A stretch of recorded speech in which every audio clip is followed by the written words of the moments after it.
Tradition and the individual talent go hand in hand, each informing the other in a continuous dance of creation. Tradition and the Individual Talent by T.S. Eliot, in English writing.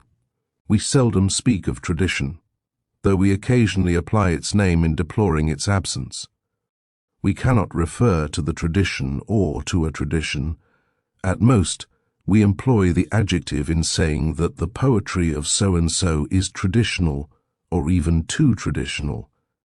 Seldom, perhaps, does the word appear except in a phrase of censure. If otherwise, it is vaguely approbative, with the implication, as to the work approved, of some pleasing archaeological reconstruction. You can hardly make the word agreeable to English ears without this comfortable reference to the reassuring science of archaeology. Certainly the word is not likely to appear in our appreciations of living or dead writers. Every nation, every race, has not only its own creative, but its own critical turn of mind, and is even more oblivious of the shortcomings and limitations of its critical habits than of those of its creative genius.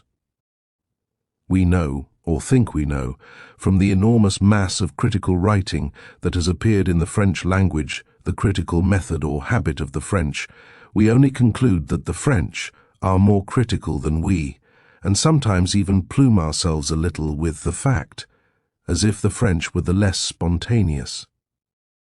Perhaps they are, but we might remind ourselves that criticism is as inevitable as breathing, and that we should be none the worse for articulating what passes in our minds when we read a book and feel an emotion about it, for criticizing our own minds in their work of criticism. One of the facts that might come to light in this process is our tendency to insist, when we praise a poet, upon those aspects of his work in which he least resembles anyone else. In these aspects or parts of his work, we pretend to find what is individual, what is the peculiar essence of the man. We dwell with satisfaction upon the poet's difference from his predecessors, especially his immediate predecessors. We endeavor to find something that can be isolated in order to be enjoyed. Whereas if we approach a poet without this prejudice, we shall often find that not only the best, but the most individual parts of his work may be those in which the dead poets, his ancestors, assert their immortality most vigorously. And I do not mean the impressionable period of adolescence, but the period of full maturity. Yet if the only form of tradition, of handing down, consisted in following the ways of the immediate generation before us in a blind or timid adherence to its successes, tradition should positively be discouraged. We have seen many such simple currents soon lost in the sand, and novelty is better than repetition. Tradition is a matter of much wider significance. It cannot be inherited, and if you want it, you must obtain it by great labor. It involves, in the first place, the historical sense, which we may call nearly indispensable to anyone who would continue to be a poet beyond his 25th year, and the historical sense involves a perception not only of the pastness of the past, but of its presence. The historical sense compels a man to write not merely with his own generation in his bones, but with a feeling that the whole of the literature of Europe from Homer, and within it the whole of the literature of his own country, has a simultaneous existence and composes a simultaneous order. This historical sense, which is a sense of the timeless, as well as of the temporal and of the timeless, and of the temporal together, is what makes a writer traditional, and it is at the same time what makes a writer most acutely conscious of his place in time, of his contemporaneity. No poet, no artist of any art, has his complete meaning alone. His significance, his appreciation, is the appreciation of his relation to the dead poets and artists. You cannot value him alone. You must set him, for contrast and comparison, among the dead. I mean this as a principle of aesthetic, not merely historical, criticism. The necessity that he shall conform, that he shall cohere, is not one-sided. What happens when a new work of art is created is something that happens simultaneously to all the works of art which preceded it. The existing monuments form an ideal order among themselves, which is modified by the introduction of the new work of art among them. The existing order is complete before the new work arrives. For order to persist after the supervention of novelty, the whole existing order must be, if ever so slightly, altered, and so the relations, proportions, values of each work of art toward the whole are readjusted, and this is conformity between the old and the new. Whoever has approved this idea of order, of the form of European of English literature, will not find it preposterous that the past should be altered by the present as much as the present is directed by the past. And the poet who is aware of this will be aware of great difficulties and responsibilities. In a peculiar sense, he will be aware also that he must inevitably be judged by the standards of the past. I say judged, not amputated, by them, not judged to be as good as, or worse, or better than, the dead, and certainly not judged by the canons of dead critics. It is a judgment, a comparison, in which two things are measured by each other. To conform merely would be for the new work not. Really to conform at all, it would not be new, and would therefore not be a work of art. And we do not quite say that the new is more valuable because it fits in, but its fitting in is a test of its value, a test, it is true, which can only be slowly and cautiously applied, for we are none of us infallible judges of conformity. We say, it appears to conform, and is perhaps individual, or it appears individual, and may conform, but we are hardly likely to find that it is one and not the other. To proceed to a more intelligible exposition of the relation of the poet to the past, he can neither take the past as a lump, an indiscriminate bolus, nor can he form himself wholly on one or two private admirations, nor can he form himself wholly upon one preferred period. The first course is inadmissible, the second is an important experience of youth, and the third is a pleasant and highly desirable supplement. The poet must be very conscious of the main current, which does not at all flow invariably through the most distinguished reputations. He must be quite aware of the obvious fact that art never improves, but that the material of art is never quite the same. He must be aware that the mind of Europe, the mind of his own country, a mind which he learns in time to be much more important than his own private mind, is a mind which changes, and that this change is a development which abandons nothing en route, which does not superannuate either Shakespeare or Homer or the rock drawing of the Magdalenian draftsman.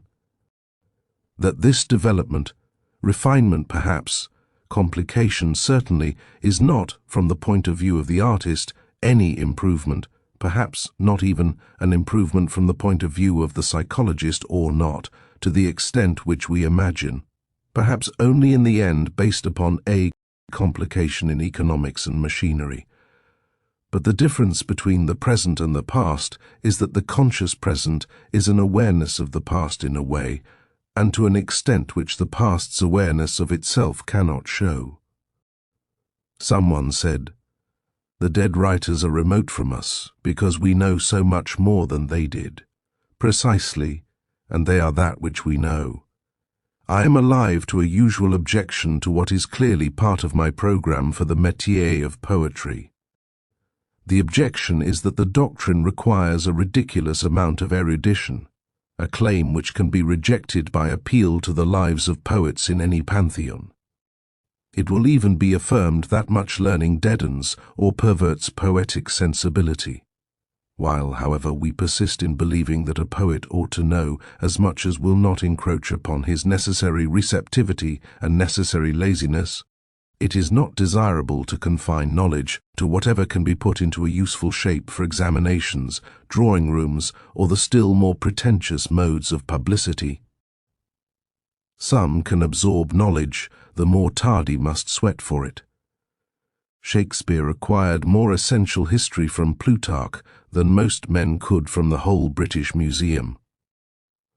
What is to be insisted upon is that the poet must develop or procure the consciousness of the past, and that he should continue to develop this consciousness throughout his career. What happens is a continual surrender of himself, as he is at the moment, to something which is more valuable. The progress of an artist is a continual self-sacrifice, a continual extinction of personality. There remains to define this process of depersonalization and its relation to the sense of tradition. It is in this depersonalization that art may be said to approach the condition of science. I shall, therefore, invite you to consider, as a suggestive analogy, the action which takes place when a bit of finely filiated platinum is introduced into a chamber containing oxygen and sulfur dioxide. Honest criticism and sensitive appreciation is directed not upon the poet, but upon the poetry. If we attend to the confused cries of the newspaper critics and the susurrus of popular repetition that follows, we shall hear the names of poets in great numbers. If we seek not blue book knowledge but the enjoyment of poetry, and ask for a poem, we shall seldom find it.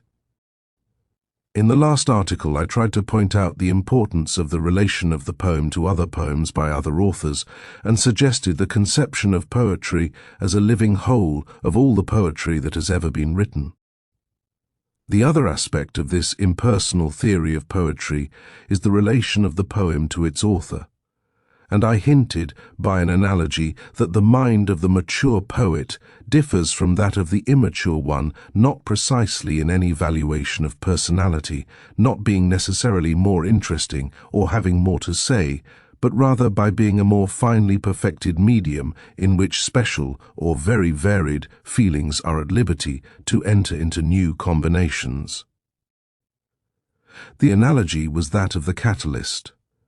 When the two gases previously mentioned are mixed in the presence of a filament of platinum, they form sulfurous acid. This combination takes place only if the platinum is present. Nevertheless, the newly formed acid contains no trace of platinum, and the platinum itself is apparently unaffected, has remained inert, neutral, and unchanged. The mind of the poet is the shred of platinum. It may partly or exclusively operate upon the experience of the man himself, but the more perfect the artist, the more completely separate in him will be the man who suffers, and the mind which creates, the more perfectly will the mind digest and transmute the passions which are its material. The experience, you will notice, the elements which enter the presence of the transforming catalyst, are of two kinds, emotions and feelings. The effect of a work of art upon the person who enjoys it is an experience different in kind from any experience not of art. It may be formed out of one emotion, or may be a combination of several and various feelings, inhering for the writer in particular. Words or phrases or images may be added to compose the final result. Or great poetry may be made without the direct use of any emotion whatever, composed out of feelings solely. Canto 15% of the Inferno is a working up of the emotion evident in the situation, but the effect, though single as that of any work of art, is obtained by considerable complexity of detail. The last quatrain gives an image, a feeling attaching to an image, which did not develop simply out of what precedes, but which was probably in suspension in the poet's mind until the proper combination arrived for it to add itself to. The poet's mind is in fact a receptacle for seizing and storing up numberless feelings, phrases, images, which remain there until all the particles which can unite to form a new compound are present together. If you compare several representative passages of the greatest poetry, you see how great is the variety of types of combination, and also how completely any semi-ethical criterion of sublimity misses the mark. For it is not the greatness, the intensity of the emotions, the components, but the intensity of the artistic process, the pressure, so to speak, under which the fusion takes place, that counts. The episode of Paolo and Francesca employs a definite emotion, but the intensity of the poetry is something quite different from whatever intensity in the supposed experience it may give the impression of. It is no more intense, furthermore, than Canto XVII, the Voyage of Ulysses, which has not the direct dependence upon an emotion. Great variety is possible in the process of transmutation of emotion. The murder of Agamemnon, or the agony of Othello, gives an artistic effect apparently closer to a possible original than the scenes from Dante. In the Agamemnon, the artistic emotion approximates to the emotion of an actual spectator, in Othello to the emotion of the protagonist himself. But the difference between art and the event is always absolute. The combination which is the murder of Agamemnon is probably as complex as that which is the voyage of Ulysses. In either case there has been a fusion of elements. The Ode of John Keats contains a number of feelings which have nothing particular to do with the nightingale, but which the nightingale, partly perhaps because of its attractive name and partly because of its reputation, serve to bring together.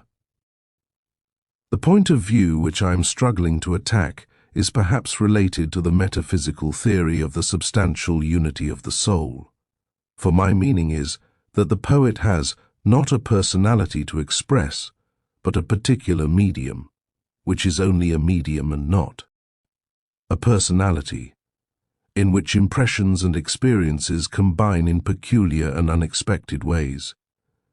Impressions and experiences which are important for the man may take no place in the poetry, and those which become important in the poetry may play quite a negligible part in the man, the personality.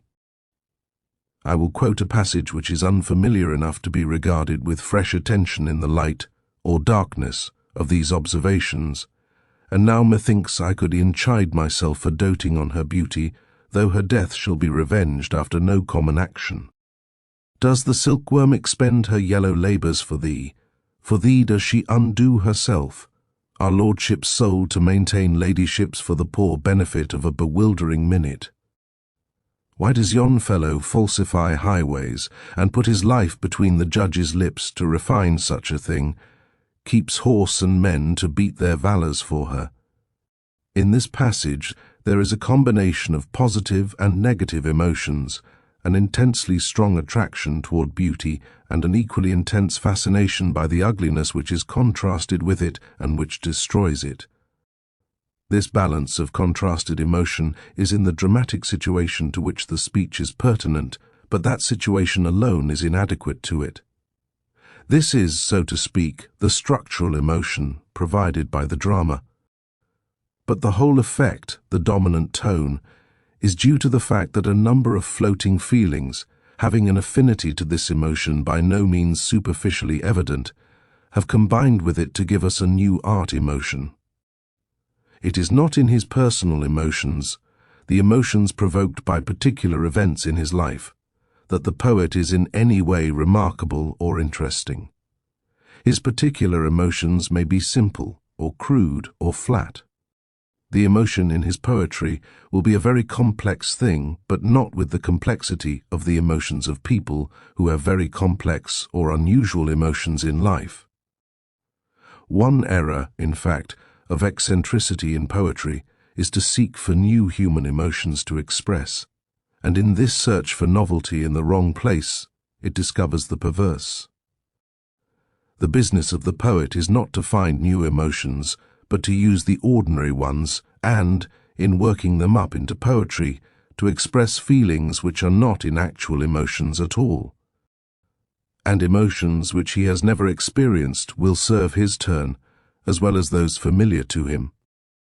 Consequently, we must believe that emotion recollected in tranquillity is an inexact formula, for it is neither emotion nor recollection, nor, without distortion of meaning, tranquillity. It is a concentration and a new thing resulting from the concentration of a very great number of experiences which to the practical and active person would not seem to be experiences at all. It is a concentration which does not happen consciously or of deliberation. These experiences are not recollected, and they finally unite in an atmosphere which is tranquil only in that it is a passive attending upon the event. Of course, this is not quite the whole story. There is a great deal in the writing of poetry which must be conscious and deliberate. In fact, the bad poet is usually unconscious where he ought to be conscious, and conscious where he ought to be unconscious. Both errors tend to make him personal. Poetry is not a turning loose of emotion, but an escape from emotion. It is not the expression of personality, but an escape from personality. But, of course, only. Those who have personality and emotions know what it means to want to escape from these things. This essay proposes to halt at the frontier of metaphysics or mysticism and confine itself to such practical conclusions as can be applied by the responsible person interested in poetry.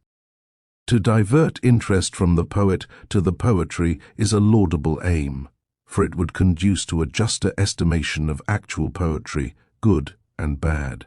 There are many people who appreciate the expression of sincere emotion in verse, and there is a smaller number of people who can appreciate technical excellence. But very few know when there is expression of significant emotion, emotion which has its life in the poem and not in the history of the poet.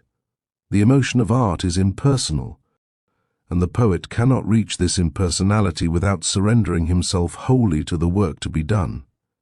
And he is not likely to know what is to be done unless he lives in what is not merely the present, but the present moment of the past, unless he is conscious not of what is dead, but of what is already living.